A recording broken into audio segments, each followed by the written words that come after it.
So viewers, Republic has now accessed the post-mortem report of the 15-year-old elephant who died on May 27th after eating a pineapple laden with explosive. The report now mentions that the elephant couldn't eat anything for days after her jaw was damaged, leading to her death in the river. And this particular story and incident has in fact gathered a lot of outrage coming in on the social media platforms and across the country.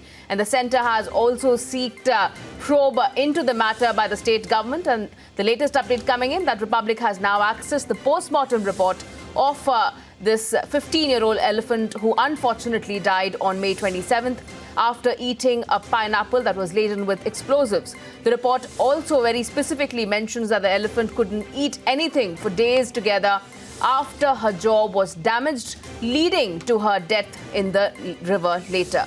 In fact, we are awaiting more details on this. This has also, according to the report, resulted in excruciating pain and distress in the region of her mouth and prevented the animal from taking food and water for nearly 2 weeks.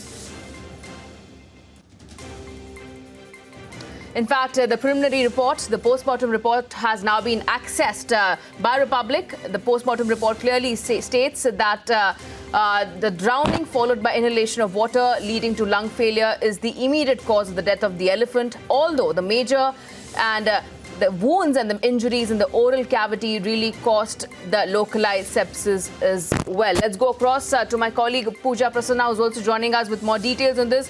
So Pooja, this particular post-mortem report clearly in a way confirms the fact that it was really the pineapple-laden explosive that led to her death.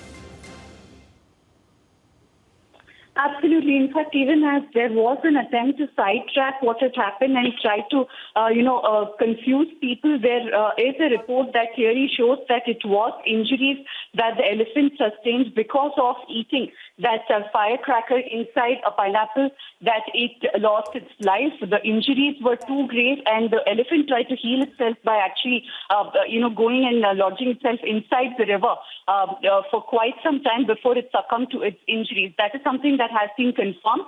And even as we speak, the SIT inquiry is on. They say that they are interrogating some suspects, and an FIR a case has been filed, I beg your pardon, under the Wildlife Protection Act of 1972.